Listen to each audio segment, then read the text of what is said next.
Hi, this is Corey Johnston, and today's lesson is going to take place in the 10th chapter in the book of Proverbs. We're going to approach it topically as exposed to the customary expository formula. But before we even explain the difference, we need to place this chapter in its narrative context. For the second of three times in the book of Proverbs, we read the Proverbs belong to. The composer was Solomon. And the first time we read that is in the first chapter, in the first 9 chapters. Now, Proverbs, the book of Proverbs, is distinct from the majority of the Old Testament, 60% of which is arranged in narrative format and has all the characteristics that that entails, namely plot development and character interaction. The first 9 chapters are certainly more narrative, if not exactly narrative, than what comes after it. They all have thematic continuity. For instance, in the 9th chapter, we read of the respective invitations of Lady Wisdom and Folly, and we learn what each of them has to offer. So in ways that are in the 10th chapter, an interesting item of trivia, Solomon's name, the consonant value in the Hebrew original, adds up to 375. So from 10:1 to 22:16, there are 375 proverbs. Solomon is credited with having composed some 3,000 in 1 Kings 4:32, 678 of which we read of in the book of Proverbs, 375 of which is the longest section. Then in the 25th chapter is Solomon is credited as the author, the composer, but they are compiled by scribes in the employ of Hezekiah. And then 29 is Agar, and then 30 is Agar, a sage of non-Israelite descent, as is King Lemuel in the 31st. We don't know who they were or when they lived, but we know that the actual compilation of the book of Proverbs is as no earlier than the reign of Hezekiah. So there was a oral tradition that eventually got recorded, but in any case, the 10th, the longest section, the second section, the one that we're going to begin in the 10th chapter today, can be approached topically, whereas there are 2 types of formats for a preacher or a teacher to preach from. The first of which is expositorily. That's when they follow the narrative sequence of the verses and build on that. And then there is topical, where the author or composer, whatever you want to call the preacher or teacher, selects a specific theme and topic and then delves on that. And we're going to explore some of the ways of the themes that are expressed now. Whereas the first 9 chapters, remember, are the most linear or the most narrative in the book of Proverbs, what comes after it is almost arbitrarily arranged. But most of the Proverbs bear no conceptual connection or resemblance to their predecessors or successors, so that we are able to approach this in a topical way, in ways that we are not in the chapters which come before it. And some of the themes I've outlined is the first of which is, if we were to approach this with the first verse, well, why don't we do that? Proverbs of Solomon: a wise son makes a father rejoice, but a foolish son is his mother's sorrow. This is less lengthy than the first one we read. In the first one, where we also read that King Solomon was the son of David and the king of Israel. So he was a king, he was also a sage, but he was also a father. And as early as 1:8, we read that his targeted audience was his own son. But just because not everything in the Bible is written to us does not mean that it is not written for us, and that a wise son makes a father. Now, Proverbs are written with the design and intent of inculcating correct behavioral standards, the wisdom of which becomes self-evident in the practice thereof. So, they were minded to mold the future. So it is that element of very much an older teaching a younger, and the pride and joy of a father or a pupil is a wise son. This reflects well on them. That means that they haven't failed as a father. But by the opposite inference, a foolish son is not only a shame and embarrassment, but also a source of sorrow. They cause pain with the tragedy that they inflict on their parents. So what we have is 2 ways compared and contrasted via antithesis. Antithetical juxtapositions are the primary format of what comes in beginning in the 10th chapter. So look out for the word but. So the but usually indicates that he is crossing over to and opposite. So we do want to be a wise son. We don't want to be a foolish son. We want to make our parents rejoice and not cause them shame, sorrow, or embarrassment. Then verse 5, we also read of a wise son. He who gathers in summer is a wise son. He who sleeps in harvest is a son who causes shame. If a farmer wants nature to work for him, they have to work with nature. There are definite times and schedules in the year where planting is done, where growing is done, and reaping is done. So the growth of the plant takes place in the spring. So by summer, they are good to go. And if you do not reap the harvest, then it's going to go to waste. And that will be a source of shame. So they also not only cause sorrow, but they cause shame. They are an embarrassment. So the mark and measure of a wise son is one who makes the most of the opportunities as they present their way. They do not diddle the day away, twiddling their thumbs, but get out there and do what needs to be done. They are not going to be distracted by sleep when there is work to be done.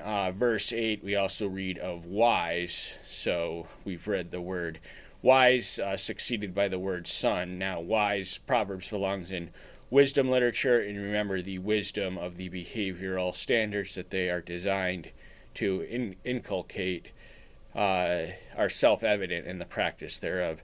A wise in heart accepts commandments, but one with foolish lips falls.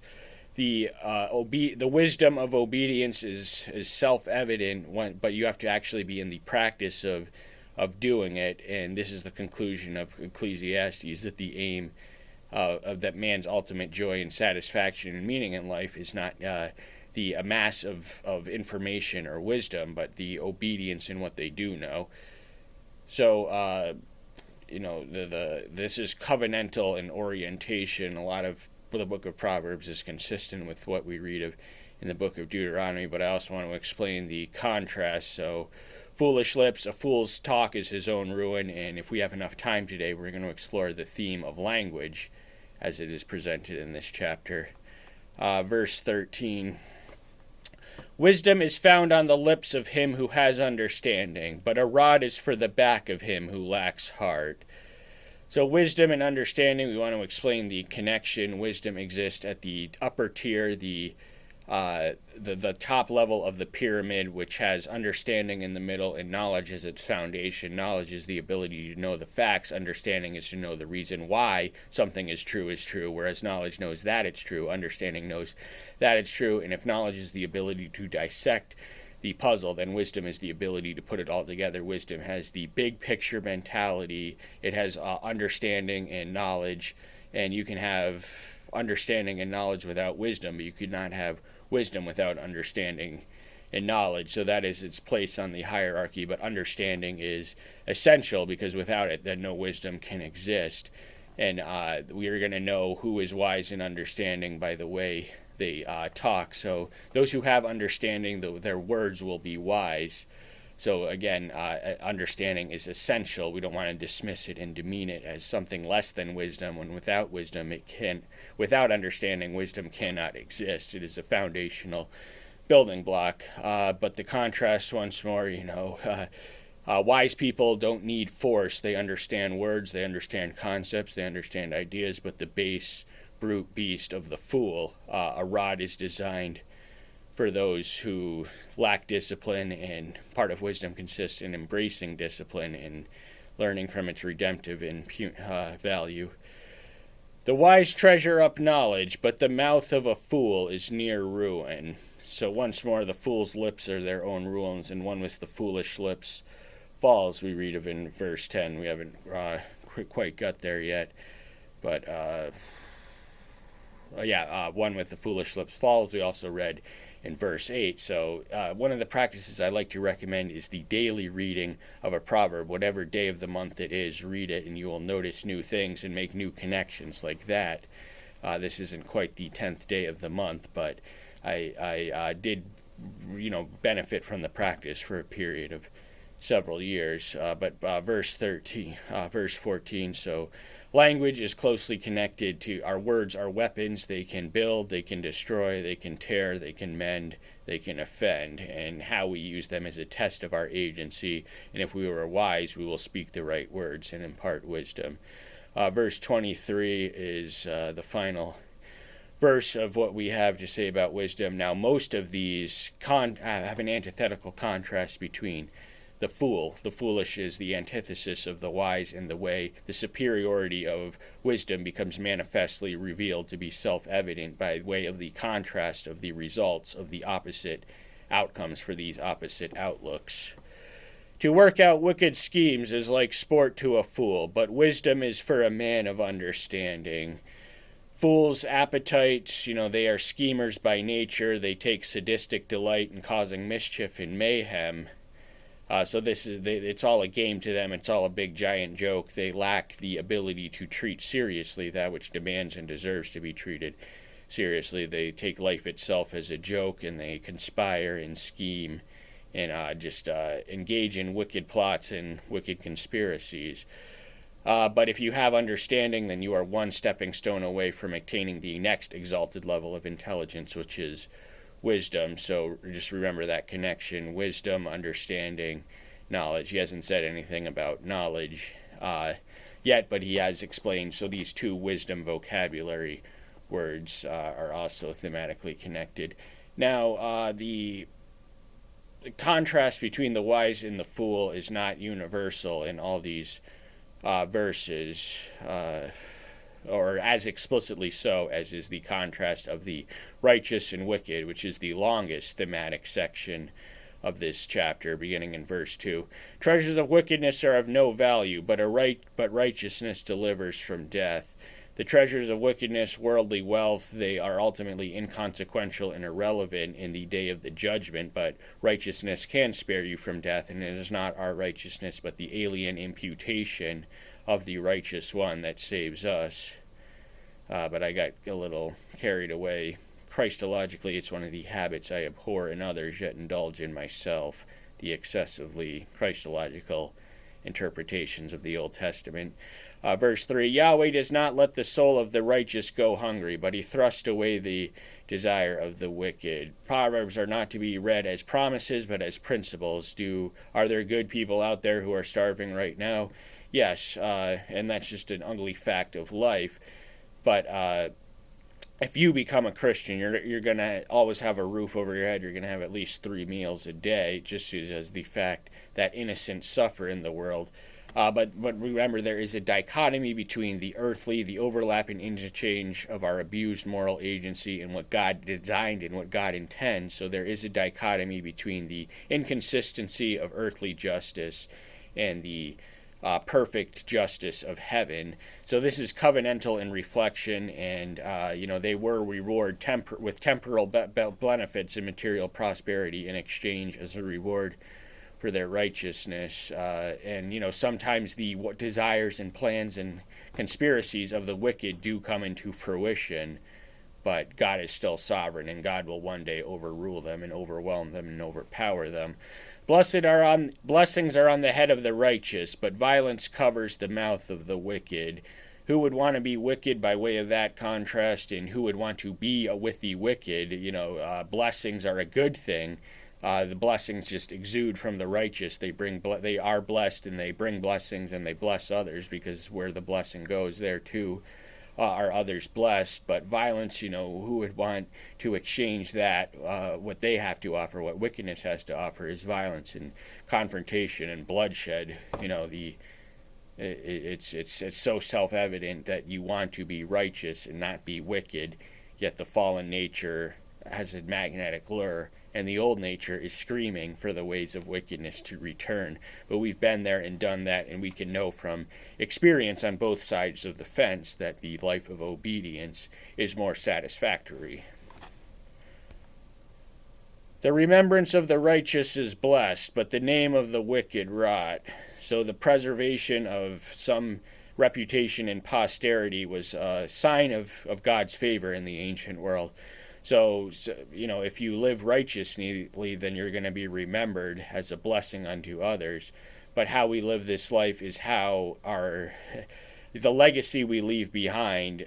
So we are judged by history, and we are also judged by God. But the name of the wicked, the name just means their character, their inheritance, their legacy if it's remembered at all, it's going to stink, and it's going to be corrupted and corroded. Verse 11, remember where in all of these we read righteousness and wickedness explicitly contrasted. The mouth of the righteous is a fountain of life, but violence covers the mouth of the wicked. So you can tell once more that word violence comes in. So this is connected to the wicked. Violence is a manifestation of wickedness. It's always unnecessary, and it's just a testament to human stupidity that human history is mired and virtually defined by violence and war and conflict. But our war. But he's talking about language right here, so you can know the righteous and the wicked by the way they speak and what comes out of their mouth. A fountain of life. The words of the wise are refreshing. They are replenishing. They are rejuvenating. They bring life. They impart life. They add a spark to someone's day. They can make a difference in the days of the ones whom they speak to. But violence, who would want to hear that? Who would want to be surrounded by that? And if you do gravitate around wicked people, you show me your friends and I'll show you your future. Your language will become more coarse and violent if by the exposure of intimate proximity to the type of people, the type of characters you go around with. So one of the implicit messages is to stay away from the people who exhibit these characteristics, and not only not practice them yourself, but stay away from such types. Verse 16. The wage of the righteous is for life, the increase of the wicked is for sin. Wages are what we earn in exchange for services, so we will be rewarded with life if we are righteous, and the opposite of the wages of sin is death, we read of in Romans 6:23, and this is established by a principle communicated as early as Eden. So if sin never entered into the picture, we could have lived forever. Of course, we could have never been born, but Adam and Eve would have lived in perfect paradise, so it was necessary that they fall. But he's talking about the wages and the increases. So the increase is the profit. So the wicked, they don't really work for paychecks, they work for the big bucket, and the outside the documentable to be submitted to a wage, but it all adds up to sin, it all amounts in sin, it all begins in sin, and it all ends in sin, and everything in between is sinful. The pursuit of profit by the wicked. 16, now we got to read 24. What the wicked fear comes upon him, but the desire of the righteous is granted. What do the wicked fear above all else? Death, because they know that one day they will have to answer for the life that they have lived, and they have not been measuring up. They eliminate practical atheism eliminates the idea of God altogether, and this is practical for the sinner because it allows them and enables them to sin without a guilty conscience, but they fear death because they don't fear God. Now, the fear of God is what eliminates and expels all other fears, so we believers can look death in the face and say, welcome me, bring me home, I long to be united with my Maker and Messiah.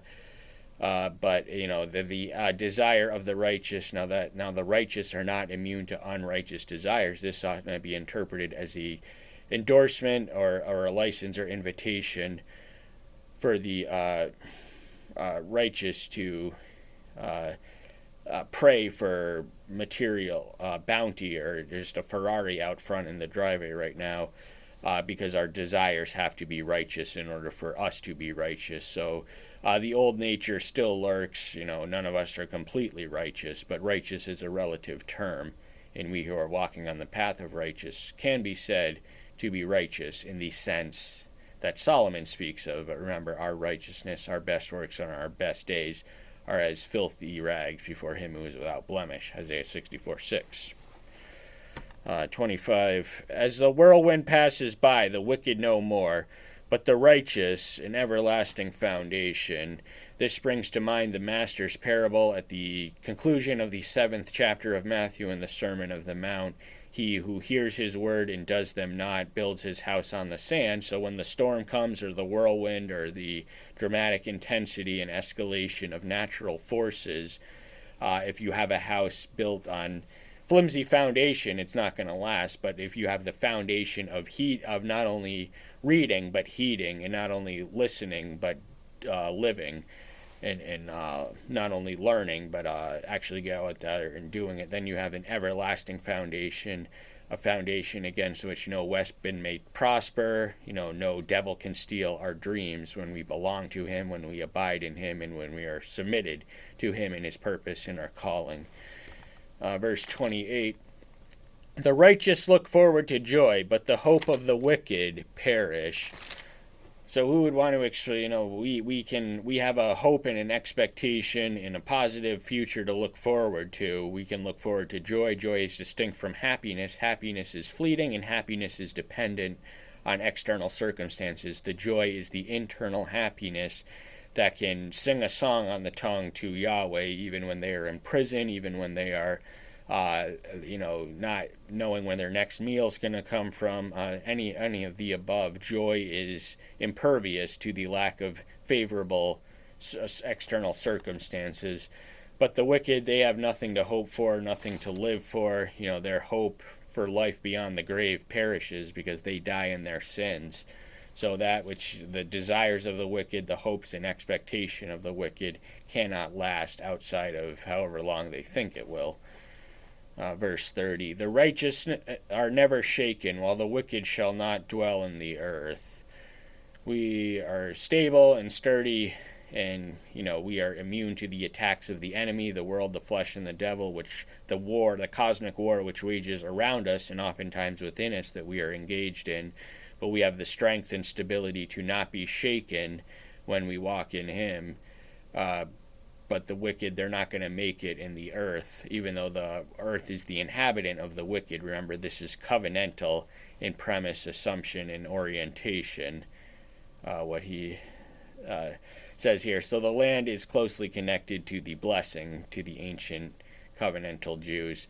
Verse 32, and there are plenty of verses in between the ones we covered that talk about righteousness and wickedness, but not by contrast. So that is the ultimate theme. But after we read this one, this closes on language, and we just want to read some of the Proverbs on languages that don't have anything explicitly to do with, doesn't explicitly mention wise, wisdom, righteousness, or wickedness. At verse 32, the lips of the righteous know what is pleasing, but the mouth of the wicked, perverseness. It is a sign to polite language and just words that are wholesome, delightful. They cause no injury. They are soothing and comforting and have counsel in them, and they are pleasing and approval. This is what emanates from the mouth of the righteous. They have this knowledge, but the mouth of wickedness, they know might even be too generous of a word for what the wicked know. Just the perversity that springs out of their mouth as a matter of course. They probably know not what they are saying, know not what they're doing. They cannot help themselves because they are wicked and foolishly so. So wickedness and foolishness are closely connected. So perversity takes neither character nor intelligence to speak perversely. Any foolish or wicked person can do it.